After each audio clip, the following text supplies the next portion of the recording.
Nako po, eto na po ang balita na gugulat sa inyo, Auntie Claire. Napaiyak daw. Hindi na masagot-sagot ng maayos ang mga tanong. May mga tanong kasi, gusto na namang mang-away. Ayun yung mga tanong ng mga komento eh. Auntie Claire, nasupalpal ng reporter. Natay-trigger na naman. Nako po, ito yung balita mga kababayan.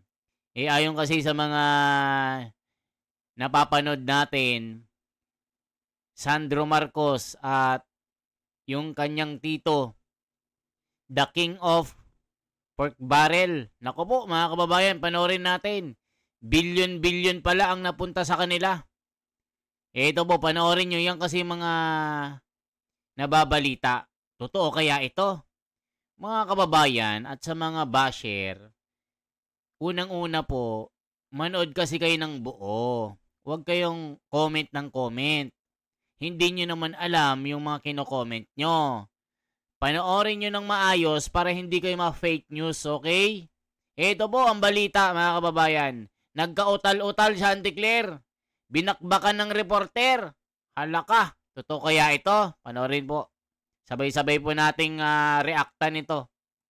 Yusek, PCIJ reported na isa daw po sa nangunang beneficiaries ng allocable funds ng DPWH and District ni Ilocos Norte 1st District Congressman na Sandro Marcos from 2023 to 2025. Baka nakarating na po ba to sa Pangulo or may comment? Kasi sinasabi po, mukhang politicized daw yung pagpopondo dahil mataas yung nakuha ng 1st District ng Ilocos Norte kahit na mas mababa yung population as compared with, for example, Rizal na mas mataas yung population pero mas konti yung allocable funds. Nabasa na po ng Pangulo ang nabanggit na report or pag-uulat ng PCIJ.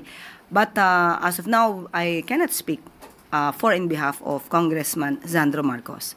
At sabi naman po niya, siya po ang nagboluntaryo. Kung ano man po ang issue sa kanya, siya mismo ang pupunta sa ICI para maimbestigan po siya. Bigyan lamang po siya ng date para po magkaroon ng tamang schedule. Si Presidente po, anong comment, Yusek, dun sa report? Alam naman po ng Pangulo na alam ni Congressman Sandro Marcos ang kanyang ginagawa at alam niya po kung paano ito sasagutin. Thank you. Follow-up question, Jean Mangalus, Philstar.com. Good morning. But would the palace be open to the possibility of a lifestyle check for the presidential son and the family given the allegations of corruption? Nandiyan na po yan. Wala mong pinagbabawal sa lifestyle check. Kahit sino po. So open po na? Open po, even before. Thank you. Parang vlogger. Let Narciso, DZRH. Mike, please po.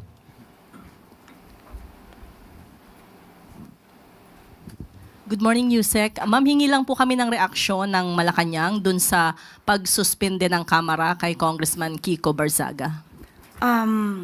Decision po yan ng House of Representatives. So, yan po ay nalaman na po kung ano po naging desisyon. So, ginagalang po ng Pangulo kung ano man ang desisyon ng House of Representatives. Ang dating po kasi kay Congressman Barzaga ay sinuspindi siya. Bagamat Kamara yung nagpataw ng suspension ay sinuspindi siya ng Administrasyong Marcos na maraming kaalyado sa Kamara dahil doon sa pagiging critical niya sa Presidente. Ano pong masasabi ng palasyo? So in other words, sinasabit niya ang pangalan po ni Pangulo dahil sa kanyang pagkakasuspindi. Yes po. Unang-una po yung mga lewd photos na kanyang pinost. Hindi naman po kasama ang Pangulo nung ito ay kanyang ginawa. Hindi naman kasama ang Pangulo nung ito'y pinost. At yung mga sinasabi niya, mga umanong disinformation laban sa AFP, hindi rin po yata kasama ang Pangulo sa kanyang mga umanong disinformation. So sa ating nakikita rito, ginagamit lamang ang pangalan ni Pangulong Marcos Jr. para ma-justify ang kanyang mga ginagawang disinformation. Thank you. Alvin Baltasar, Radyo Pilipinas. Yusek, good morning po, Yusek. Yusek, is the government considering na maglabas ng reward o pabuya para mabilis na madakip si dating Congressman Saldico? Sa ngayon po, wala pong napag-uusapan sa ganyan.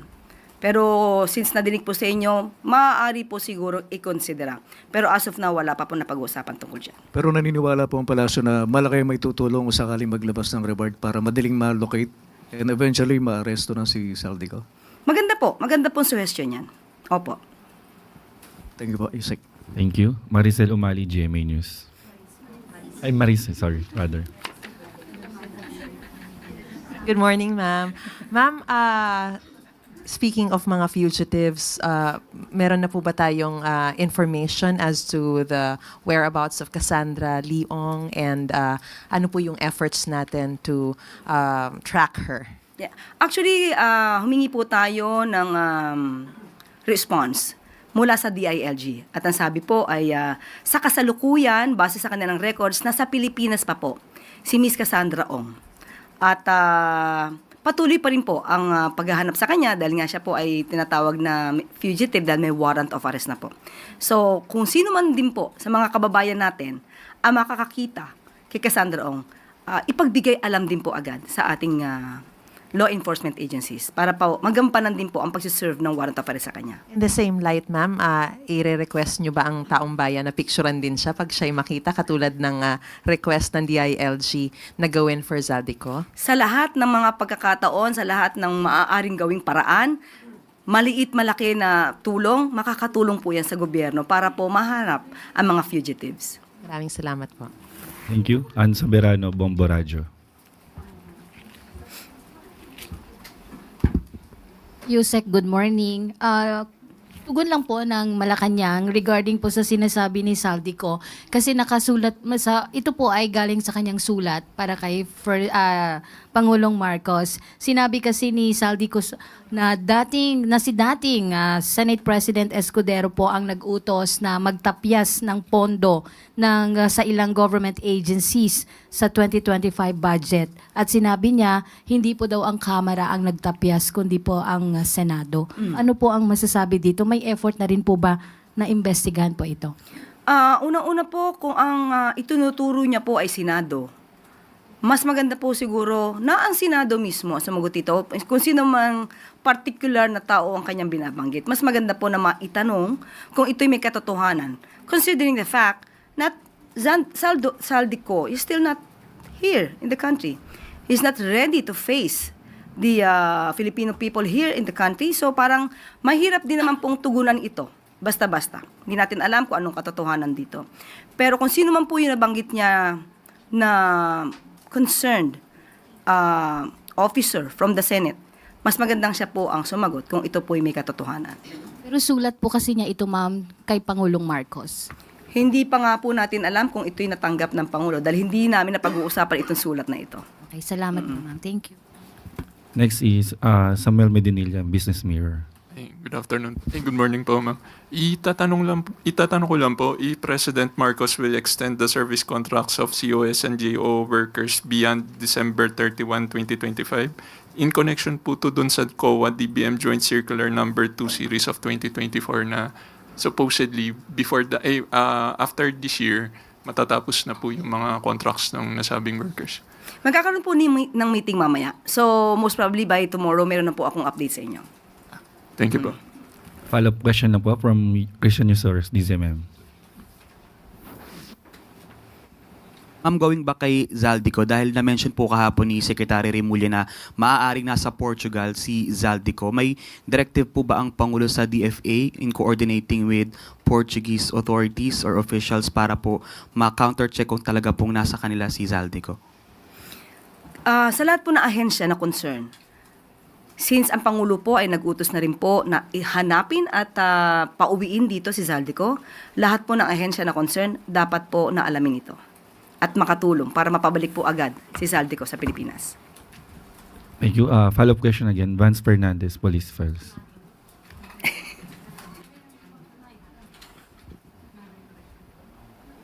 Yes, ma'am. BP Sara Duterte says that she will fight against greedy of a certain high-ranking officials in the government. Any comment on this? Again, she will what? Fight. Fight what?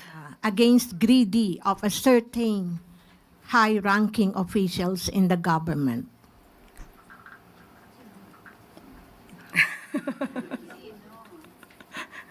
Sinong particular? Well, yan lang ma'am ang sinabi niya kasi parang hindi pinupunto niya ma'am na may mga certain greedy officials sa government. Okay, siguro unahin po muna natin sa OVP.